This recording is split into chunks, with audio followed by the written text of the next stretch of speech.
कॉलेजवरून येताना मी रोजच कपड्यांच्या दुकानासमोर थांबायचे, कारण तिथे खूप फॅन्सी ड्रेस लावलेले असायचे जे माझे मन आकर्षित करत होते.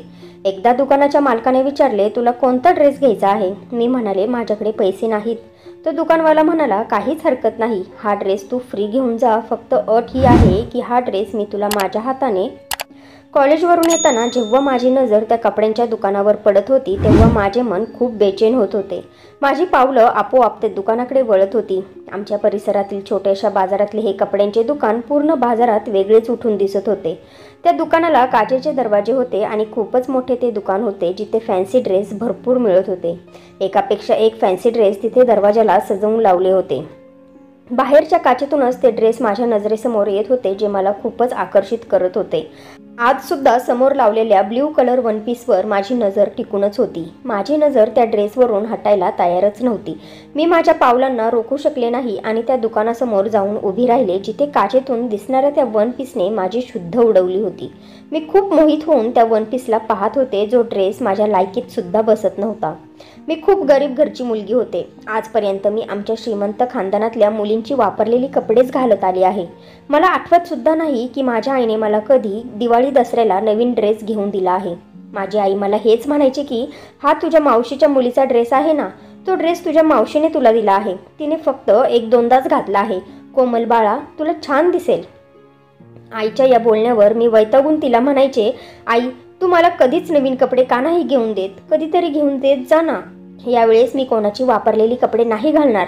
माझ्या या बोलण्यावर आईने माझ्या पाठणीत जोरात आणले होते आणि म्हणाली की आपल्याकडे काही पैशांचे झाड नाही. तुझा बाप रोज इमानदारीने पैसे कमावून आणतो, पूर्ण दिवस बिचारा कष्ट करतो, तेव्हा फक्त एवढंच कमावतो की आपण इज्जतीने भाकरी खाऊ शकू. कमीत कमी आपल्याला भीक तर मागायला लागत नाही ना. आणि एक तू आहे की तुझे नखरेच संपत नाही. मी आईला म्हणाले, आई ही भीक नाही तर अजून काय आहे ग? कधी मावशीच्या मुलीचे वापरलेले कपडे, तर कधी चुलत्याच्या मुलीचे वापरलेले कपडे, आणि कधी कधी तर तुझ्या त्या खास मैत्रिणीच्या मुलीचे वापरलेले कपडे. दुसऱ्यांची उतरण घालण्यासाठीच माझा जन्म झाला आहे का? मला नाही पाहिजे कोणाची वापरलेली कपडे. तू असे कर, ते कपडे माझ्या त्या दोन्ही छोट्या बहिणींना देऊन टाक. मी माझ्या दोन्ही छोट्या बहिणी सोना आणि मोनाकडे इशारा करून म्हणाले. मी माझ्या मांडीवरचे ते सर्व कपडे एका बाजूला ठेवले आणि बाहेर निघून गेले. आमचे एक छोटेसे घर होते. त्या घरात फक्त 2च खोल्या होत्या. जेव्हा कधी आमच्या घरी पाहुणे यायचे तेव्हा आईबाबा अंगणात चटई टाकून पाहुण्यांना बसवायचे. एक खोली माझी आणि माझ्या दोन्ही छोट्या बहिणींची होती आणि एक खोली माझ्या आईबाबांची होती. माझे वय आता 18 वर्ष चालू होते आणि माझ्या 2 छोट्या बहिणी मोना आणि सोना जुळ्या होत्या, ज्या माझ्यापेक्षा 4 वर्षांनी लहान होत्या. माझ्या दोन्ही बहिणी सरकारी शाळेत होत्या आणि मी सरकारी कॉलेजमध्ये होते. मी जेव्हा कॉलेजवरून बसमध्ये यायचे तेव्हा बसमधून मी बाजारात उतरायचे, कारण बाजारातून ते घरापर्यंत बस जाऊ शकत नव्हती. मी चालत चालत बाजारातून गल्लीत आणि मग माझ्या घरी यायचे.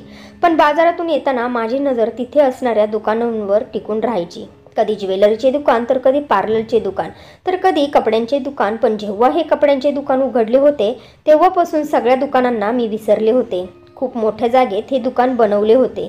ते दुकान कसले, तर एक छोटासा मॉलच होता, ज्याच्या आतमध्ये ज्वेलरी, मेकअपचे सामान, कपडे आणि अजून खूप सारे सामान होते, ज्याने माझे लक्ष तिकडे आकर्षित केले होते. मी त्या सामानाकडे आणि कपड्यांकडे खूप मोहित होऊन पाहत होते. काचेच्या आतून तो ब्ल्यू कलरचा वन पीस लावलेला होता आणि मी बाहेरून त्याच्यावर हात फिरवत होते. मी माझ्या विचारातच मग्न होते की पाठीमागून एका पुरुषाचा आवाज आला. इथे का पाहत आहे मॅडम? आतमध्ये चला, मी तुम्हाला अजून व्हरायटी दाखवतो. असं बाहेरून बघून अंदाज थोडाच येतो. कदाचित तो माणूस दुकानाचा मालक होता. मी मागे वळून पाहिले तर तो 25-26 वर्षाचा एक तरुण मुलगा होता, जो दिसायला खूपच हँडसम होता. माझ्याकडे तर 1 रुपया सुद्धा नव्हता. मी तर फक्त डोळ्यांनीच पाहून माझ्या मनाला खुश करत होते. मी त्या मुलाला म्हणाले, नाही नाही, मी तर फक्त असेच पाहत होते. तो मुलगा म्हणाला, तुम्ही आतमध्ये तर या, मी तुम्हाला अजून व्हरायटी दाखवतो. मी म्हणाले, नको, मला सध्या कपड्यांची गरज नाही. मला फक्त हा ड्रेस छान वाटला म्हणून मी फक्त पाहत होते. तरी काय असेल या ड्रेसची किंमत? शेवटी मी त्याला त्या ड्रेसची किंमत विचारलीच. तो म्हणाला, तसा तर हा ड्रेस 25,000चा आहे, पण मी तुम्हाला कमी करून देऊ शकतो. तो हे बोलताना त्याच्या चेहऱ्यावर एक मंद स्मित हास्य होतं. पण माझ्याकडे तर 25,000 काय 25 रुपये सुद्धा नव्हते. मी खोल श्वास घेतला आणि म्हणाले, सध्या माझ्याजवळ एवढे पैसे नाहीत. मी परत कधीतरी येईन तेव्हा हा ड्रेस घेईन. मला तिथून कल्टी मारायची होती म्हणून मी खोटे बोलले होते. पण तो मुलगा म्हणाला, तुम्ही आतमध्ये तर या, माझ्याजवळ कमी किमतीचे सुद्धा खूप छान व्हरायटीचे ड्रेस आहेत. माझ्या मनात लोभ निर्माण झाला होता. मी स्वतःला म्हणाले की फक्त पाहायला काय हरकत आहे, जाऊन तर पाहूया. ड्रेस पाहूनच माझ्या मनाला शांती भेटेल. आणि बाहेरसुद्धा खूप ऊन असल्यामुळे मी माझा घाम माझ्याकडे असणाऱ्या रुमालाने पुन्हा पुन्हा पुसत होते. पण जसा मी त्या दुकानात पाऊल ठेवला, एसीच्या थंडाव्यामुळे माझ्या मनाला सुकून भेटला. तो मुलगा म्हणाला, खूपच गरमी आहे ना बाहेर, या तुम्ही आतमध्ये आणि इथे बसा, मी तुम्हाला खूप सारे कपडे दाखवतो. त्या दुपारच्या वेळेला त्यांच्या दुकानात कोणीच नव्हते. मी समोरच खुर्चीवर बसले आणि तो मुलगा मला वेगवेगळ्या प्रकारचे सुंदर सुंदर ड्रेस दाखवायला लागला. एकापेक्षा एक सुंदर ड्रेसला पाहून माझे मन म्हणत होते की सगळे ड्रेस खरेदी करावे. पण आमच्या गरिबांजवळ फक्त अशा चांगल्या वस्तू पाहण्यासाठी नजरच असते. सुंदर ड्रेस पाहून मी त्याच्यातच मग्न झाले होते. पण माझी शुद्ध त्यावेळेस उडाली जेव्हा त्या मुलाने एक लाईट पिंक कलरची ओढणी माझ्या डोक्यावर दिली. मी एकदमच दचकले आणि माझी नजर त्या मुलावर पडली जो मंद मंद हसत होता. तो म्हणाला, समोरच आरसा आहे, तुम्ही पाहू शकता. हा कलर तुमच्यावर किती सुंदर दिसतो. तुम्ही या कलरमध्ये खूपच छान दिसता. माझी नजर समोरच्या आरशात पडली. खरंच मी त्या पिंक कलरमध्ये सुंदर दिसत होते. पण मी ती ओढणी डोक्यावरून काढून बाजूला ठेवली आणि म्हणाले की याची काय किंमत आहे? तुम्ही जेवढी किंमत देऊ शकाल तितकीच याची किंमत आहे. हे ऐकून मी हैराण झाले होते. मी परत त्याला म्हणाले की नाही, तुम्हीच याची किंमत सांगा. जर माझ्याजवळ तेवढे पैसे असतील तर मी हा ड्रेस घेईन. तो मुलगा परत म्हणाला, मॅडम किमतीला सोडाओ. असे वाटते की हा ड्रेस फक्त तुमच्यासाठीच बनवला आहे, त्यामुळे तुम्ही जी किंमत देसाल ती किंमत मी घेईल. मग मी सुद्धा म्हणाले की जर मी हा ड्रेस फ्रीमध्ये नेला तर? माझ्या बोलण्यावर तो जोरजोरात हसू लागला. मला अंदाजसुद्धा नव्हता की तो असे काही करेल, कारण त्याने ड्रेस पॅक केला आणि पिशवीत टाकून माझ्या हातात दिला आणि म्हणाला की तुमच्यासारख्या सुंदर मुलीसाठी माझ्याकडून हे छोटेसे गिफ्ट. हे ऐकून मी पटकन त्याच्या हातातून त्या ड्रेसची पिशवी घेतली आणि खाली ठेवली आणि दुकानातून बाहेर निघून आले.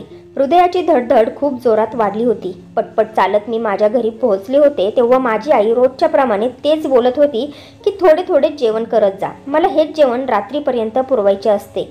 जेव्हा तुमचे बाबा येतात त्यांना खाण्यासाठी थोडंसुद्धा तुमच्यामुळे चांगलं चुंगलं काहीच वाचत नाही. माझ्या दोन्ही बहिणी स्कूलवरून घरी आल्या होत्या आणि त्यांना जेवण देताना माझी आई रोज हेच म्हणायची की कमी जेवत जा. आम्ही तिन्ही बहिणी होतो. आम्हाला भाऊ नव्हता आणि याच गोष्टीवरून रोजच आम्हाला आमची आई टोमणे देत होती. म्हणत होती की काय झाले असते जर तुमच्यापैकी एक मुलगा झाला असता, मग आम्हाला सुद्धा जगण्याची उमेद निर्माण झाली असती. आई अशी बोलत होती की आम्ही आमच्या मर्जीनेच जन्माला आलो होतो. माझे बाबा म्हणायचे की कधीही हंतरून पाहून पाय पसरावेत, पण आमचे हंतरून वर्षानुवर्षे तेवढेच होते. आम्ही वाढलो होतो पण हंतरून वाढले नव्हते. 2 वेळेचे जेवण करून आम्ही झोपत होतो ही वेगळी गोष्ट होती, पण बाकीच्या गरजा पूर्ण करण्यासाठी आम्हाला दुसऱ्यांकडेच पाहावे लागत होते. माझे बाबा आणि काका एका सरकारी छोट्या पदावर काम करत होते. काकांचा एवढा पगार नव्हता की ते एवढे सध्या श्रीमंत होते. त्यांच्या घरात प्रत्येक लागणारी गोष्ट होती. पैशांची काहीच कमी नव्हती. पण माझे पप्पा होते की सगळी इमानदारी त्यांच्या जवळच येऊन संपत होती, कारण बाबांनी त्यांच्या पगारापेक्षा 1 रुपयासुद्धा हरामाचा खाल्ला नव्हता. मी माझ्या आईला म्हणायचे, आपले बाबा त्यांच्या नोकरीचा फायदा का नाही घेत? काकासुद्धा बाबांसोबतच काम करतात, मग त्यांच्या घरी आपल्यासारखी तंगी का नसती? त्या दोघांचा पगारसुद्धा सारखाच आहे, मग असे का? याच्यावर आई म्हणायची की आपल्याला कधीच हरामाचा पैसा खायला नाही पाहिजे. फक्त आपल्याला जीवनात खर्च कमी करायला हवा, पण हरामाचा पैसा कधीच खायचा नाही. कधी कधी माझे मन म्हणायचे की कधीतरी चमत्कार व्हावा आणि मी या घरातून निघून एका श्रीमंत घरी जावे. आणि आज त्या तरुण मुलाला पाहून माझ्या मनात पहिल्यांदा वेगळी इच्छा निर्माण झाली होती. आज जेव्हा मी घरी पोहोचले तेव्हा मी सरळ माझ्या खोलीत गेले. त्या मुलाच्या अशा प्रकारच्या बोलण्यामुळे माझे मन आपोआप नाचायला लागले होते. खोलीत जाऊन तर पहिल्यांदा मी माझ्या हृदयाची धडधड शांत करण्याचा प्रयत्न करू लागले. समोरच आरसा होता. कपाटातून मी माझ्या आईची साडी काढली आणि माझ्या डोक्यावर घेतली. थोडासा मेकअप केला आणि आरशात पाहिले. मी खरंच खूप सुंदर दिसत होते. याआधी मी कधीच माझ्यावर लक्ष दिले नव्हते. मी रंगाने गोरीपान होते. मला मोठे टपोरे तांबडे डोळे खूपच छान दिसत होते.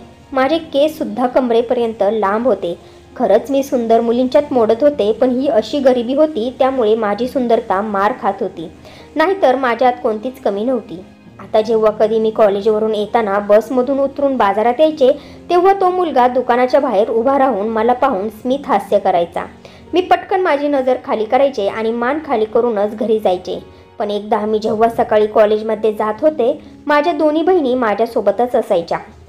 त्या आमच्या परिसरातील गव्हर्नमेंट स्कूलमध्ये जायच्या आणि मी बस स्टॉपवर उभी राहून बसची वाट पाहत असायचे.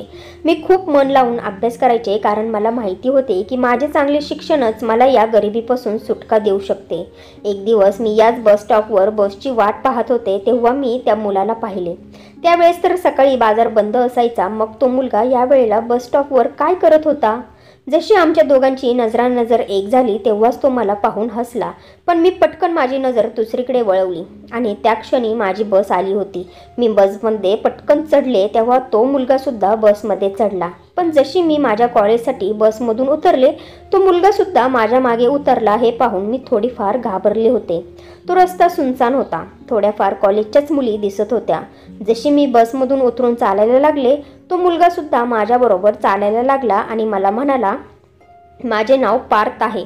ते माझे स्वतःचे दुकान आहे. माझी तर इच्छा जास्त शिकण्याची होती, पण माझी 12वी झाल्यानंतर माझ्या पप्पांनी मला दुकानावर बसवले. त्या मुलाचे हे बोलणे ऐकून मी हैराण झाले होते. तो त्याची माहिती मला का सांगत होता? मी त्याला म्हणाले, तुम्ही माझ्या मागे मागे का येत आहात? माझे बोलणे ऐकून तो हसायला लागला आणि म्हणाला की कारण तुम्ही मला खूप आवडता. मी त्याला लगेच म्हणाले, हे बघा, मी तशी मुलगी नाहीये. तो मुलगा सुद्धा म्हणाला की मी सुद्धा घरंदाज मुलगा आहे, पण काय करू, मी मजबूर झालो आहे. तुमच्याशिवाय मला काहीच दिसत नाही. विश्वास करा, तो ड्रेस मी अजूनपर्यंत तुमच्यासाठीच ठेवला आहे. तुम्ही माझ्या दुकानावर कधी येणार? सध्या मी त्याला काहीच उत्तर नाही दिले आणि फक्त हेच म्हणाले की प्लीज माझा पाठलाग तुम्ही करू नका. आणि मी पटपट माझ्या कॉलेजमध्ये गेले. त्या दिवसानंतर मी खूपच सिरियसली विचार केला होता की त्या मुलाचे माझ्यावर प्रेम आहे आणि तो श्रीमंत सुद्धा आहे. एवढ्या मोठ्या दुकानाचा मालक आहे. मला माझे नशीब एवढी चांगली संधी देत आहे, तर मग मी त्या संधीचं सोनं का करू नको? आता जेव्हा कधी तो मुलगा मला हसून पाहायचा, तेव्हा मी सुद्धा त्याच्यासोबत हसायचे.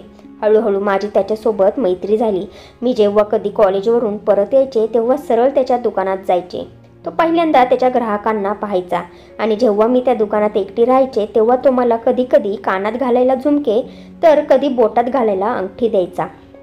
आणि त्याने तो पिंक कलरचा ड्रेससुद्धा दिला होता, ज्याला मी माझ्या कपाटात लपून ठेवला होता.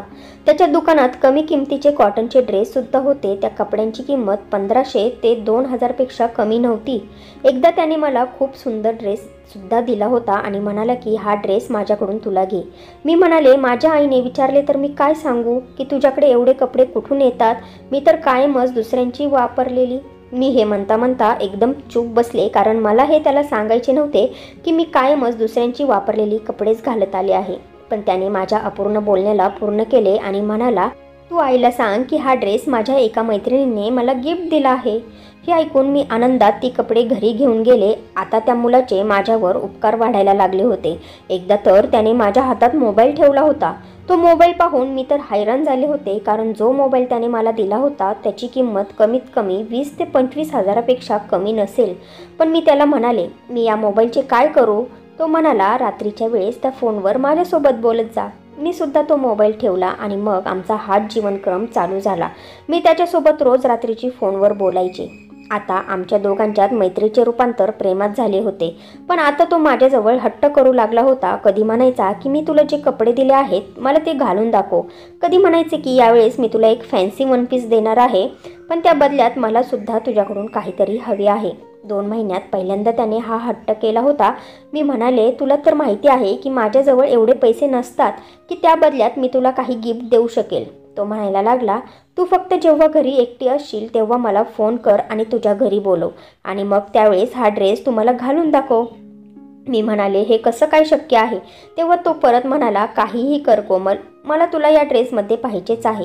त्याचे हे बोलणे ऐकून मला टेन्शन आले होते, पण त्याचे हे बोलणे मी टाळू सुद्धा शकत नव्हते. एक दिवस माझी आई तिच्या खास मैत्रिणीकडे सुलभा आंटीच्या घरी गेली होती आणि आमच्या घरी मी आणि माझ्या छोट्या बहिणी होतो. मी विचार केला की पार्थला आज घरी बोलवावे.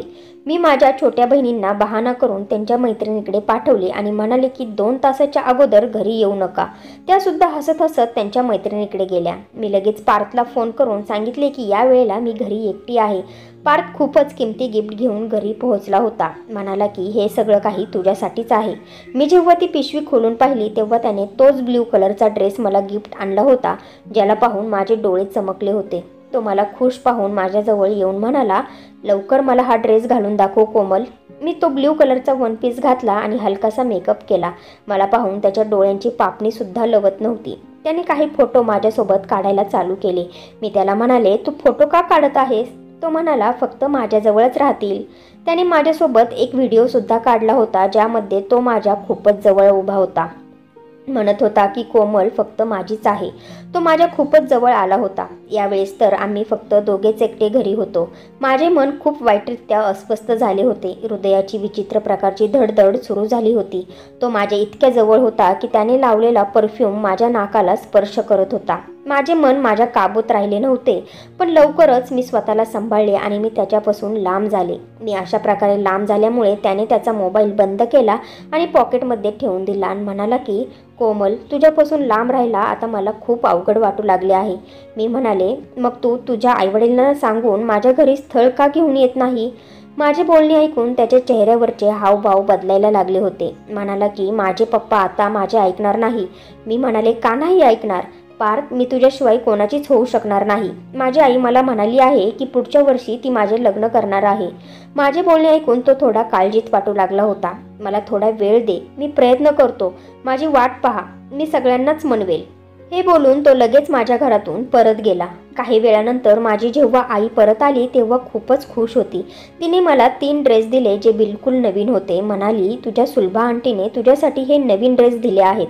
मला त्या कपड्यांना पाहून आश्चर्य वाटले, कारण आजपर्यंत सुलभा आंटीने मला फक्त तिच्या मुलीची वापरलेलीच कपडे दिली होती. आणि त्याच्यानंतर माझ्या आईने जी मला बातमी सांगितली त्याने तर माझी शुद्धच हरपली. म्हणाली की तुझ्या सुलभा आंटीने तुझा हात मागितला आहे. हे ऐकून मी आश्चर्याने आईकडे पाहिले, कारण सुलभा आंटीला तर एकच मुलगा होता ज्याचे लग्न झाले होते आणि तो माझ्यापेक्षा 10 वर्षांनी मोठा होता. मी आईला म्हणाले, आई, आंटीचा कोणता मुलगा? सुलभा आंटीचा तर एकच मुलगा आहे ना, आणि त्याचे सुद्धा लग्न झाले आहे. आई म्हणाली, अगं तोच आपला दिलीप. हे ऐकून माझ्या चेहऱ्यावरचा रंग उडाला होता. मी आईला म्हणाले, आई, तू शुद्धीत तर आहेस ना? मी त्या दिलीपसोबत लग्न कशी करू शकते? त्याचे तर पहिलेच लग्न झाले आहे. आई म्हणाली, अगं त्याची बायको खूप नखरेवाली होती. 4 वर्षसुद्धा त्याच्या घरात टिकू शकली नाही. त्यांना मूलबाळसुद्धा झाले नाही. दिलीपने तिला घटस्फोट दिला आहे. हे ऐकून मी माझी शुद्ध हरपून बसले होते, कारण मला माहिती होते की दिलीपची बायको खूप चांगल्या स्वभावाची होती. पण सुलभा आंटी आणि तिचा मुलगाच खूप मूर्ख होते. दिलीप तर त्याच्या बायकोवर हातसुद्धा उचलत होता. मी आईला म्हणाले, नाही आई, मी कोणत्याही परिस्थितीत त्या दिलीपसोबत लग्न करणार नाही.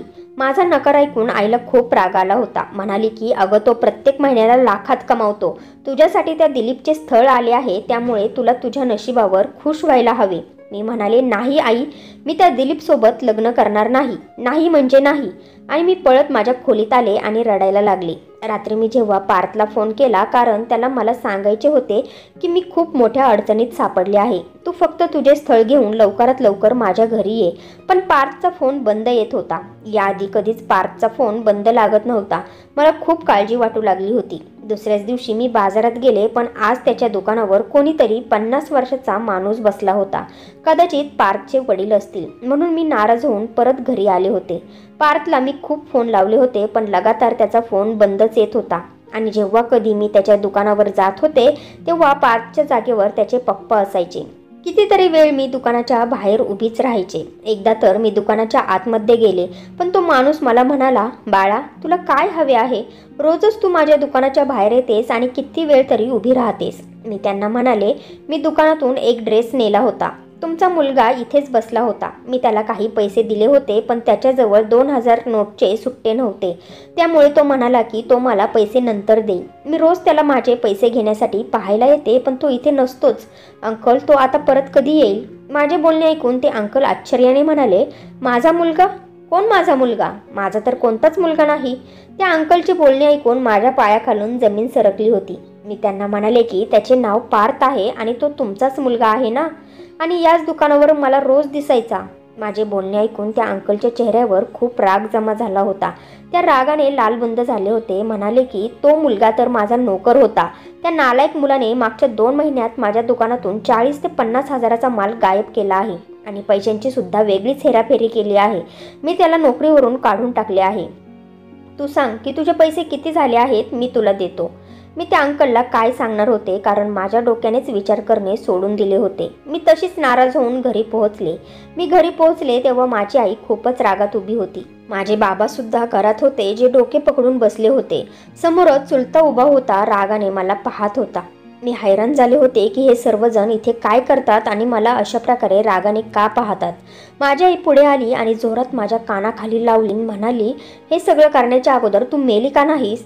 आम्ही तुझ्यावर एवढा विश्वास ठेवला आणि तू आम्हाला त्याचे हे फळ दिलेस. आई काय म्हणत होती मला काही समजत नव्हते की मी काय केले आहे. मी आईला म्हणाले, आई काय झाले आहे, तू अशी का बोलत आहेस?